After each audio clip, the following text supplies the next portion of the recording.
Bom, hoje nós vamos falar sobre gramíneas. Primeiramente, nós vamos concentrar sobre as principais gramíneas de clima tropical.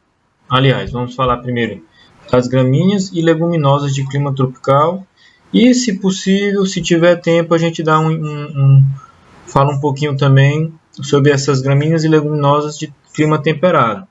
Depois pode aparecer no concurso, uma oportunidade de vocês trabalhar fora, e é bom vocês estarem sabendo também. Mas para o nosso interesse, da nossa região, como o nosso clima aqui é muito quente, nós vamos destacar essas gramíneas aqui. Então, as gramíneas, elas apresentam um amplo mercado, então tem muito produto aí à venda. Você botar aí nos sites de busca e mesmo indo nas lojas agropecuárias, vocês vão ver que tem um mercado aberto aí para produção e comercialização de gramíneas. Tem diversos gêneros também aí no mercado, com várias espécies e com cultivares e variedades diferentes aí para vocês selecionarem.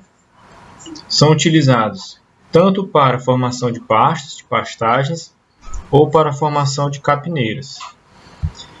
Seu principal uso é para alimentação animal, mas com o advento, o crescimento da agroecologia no Brasil e no mundo, tem se utilizado para outras finalidades também, como a formação de palhada para proteção do solo, e também algumas alternativas, algumas gramíneas são utilizadas para melhorar a qualidade do solo. Então, algumas gramíneas possuem raízes bem profundas que ajudam a fazer a quebra dessas camadas superficiais do solo e ajudam no manejo, tornando essas culturas mais sustentáveis. Então, como tem muita espécie, muito gênero, muito cultivar, o técnico tem que buscar informações sobre essas principais características de cada uma das forrageiras, sejam elas gramíneas ou leguminosas, antes da gente escolher qual é. Então, a primeira ação de manejo é escolher qual é a forragem, de acordo com aquele sistema, de acordo com aquele solo, de acordo com aquela região, para a gente estar tentando ser o mais assertivo possível nessa escolha. As principais gramíneas utilizadas no Brasil são do gênero Braquiária, Pânico, Penicetum, Cynodon e Andropógon.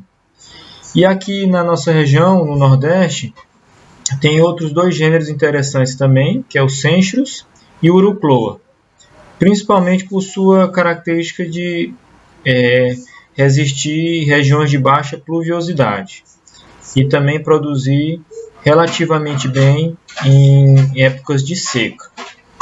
Claro, mesmo elas vão responder melhor na época chuvosa, na época das águas.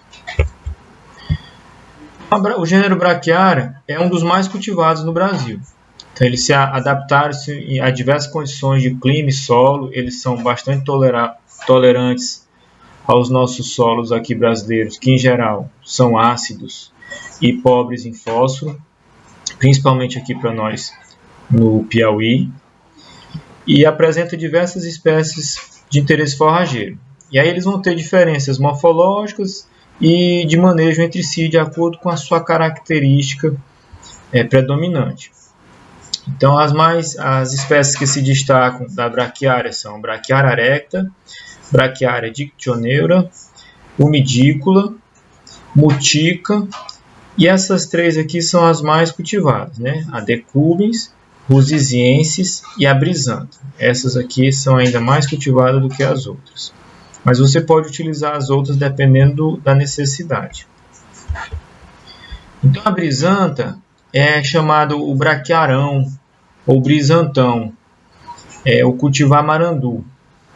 A forrageira perene, de crescimento em touceiras, ou seja, crescimento cespitoso, e ela é uma das mais altas das braquiárias, por isso que é chamado braquiarão ou brisantão. Apresenta um porte aí de aproximadamente 1,5 m de altura. As folhas são lineares, poucos pelos nas lâminas e pilosidade mais acentuada nas bainhas, com bordas serrilhadas. Ele é muito utilizado, o Braquiária brisanta, aqui na nossa região. destaque-se por sua rusticidade, boa produtividade, bom número de cultivares disponíveis no mercado. Então, você encontra também aqui o marandu, o charaz, o pietã. Tem uma produtividade aí entre 15 e 20 toneladas de matéria seca por hectare ano. Apresenta tolerância a cigarra, frio, seca e fogo. Então é quase o Highlander aí, aguenta tudo. Por isso que ele foi bem distribuído, bem implantado aqui na nossa região. E ainda apresenta uma boa capacidade de rebrota. Então, por essas características aqui, é uma planta a se pensar sempre que se vai iniciar pastagem para pastejo direto, que o animal vai dentro. A braquiária erecta, ou Tanner Grass, também é conhecida como braquiária do brejo. Então, só pelo nome aqui, pelo apelido, você já imagina que é uma planta que tem uma certa resistência a regiões encharcadas, né? Tem um crescimento prostrado, adaptações a áreas de baixada, e ela é muito agressiva, então ela chega inclusive a invadir outras pastagens, dependendo do manejo. Se você não tiver um bom preparo, um bom manejo daquela outra pastagem, ela chega a dominar. Se for também área de brejo, de área de baixada, porque aí se for já uma área de solo bem drenado, ela já não se dá bem. Outra opção para a área de baixada, de solos encharcados, é a braquiária umidícola.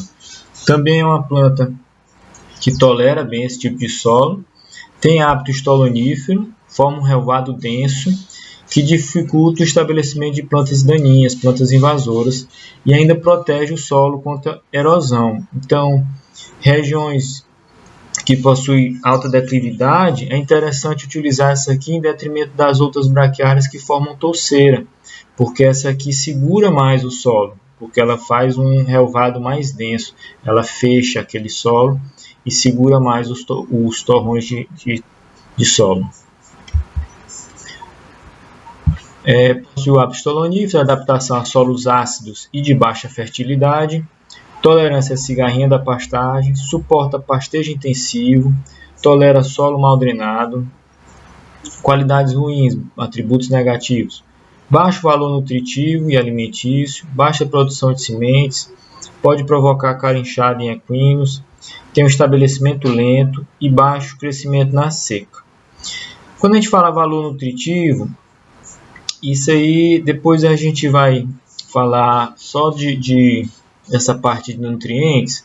O capim, ele é interessante, claro que ele tem os nutrientes, porque aí você diminui o uso dos nutrientes para os animais quando estiver formulando ração, mas tanto o capim quanto a leguminosa, eles vão entrar na dieta mais para fornecer a fibra.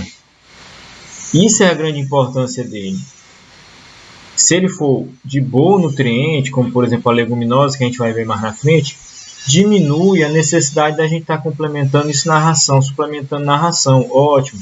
Mas a grande importância dos capins é esse fornecimento de fibra. Então a gente não tem que se preocupar muito com esse negócio de valor nutritivo, tá? A gente consegue corrigir isso aqui com a suplementação. Quanto menos a gente suplementar, melhor. Mas às vezes você tem maior necessidade de ter o pasto para fornecer a fibra. E aí, não vou botar porque tem baixo valor nutricional. Não, você vai botar aquele que mais se adequa à sua área. E aí o valor nutricional a gente avalia depois. A dictioneira, que é uma variação, é um híbrido da braquiária umidícola, só que foi desenvolvida na Colômbia, mas também é bastante adaptada aqui no Brasil. Também é tolerante a solos de baixa fertilidade e solos úmidos.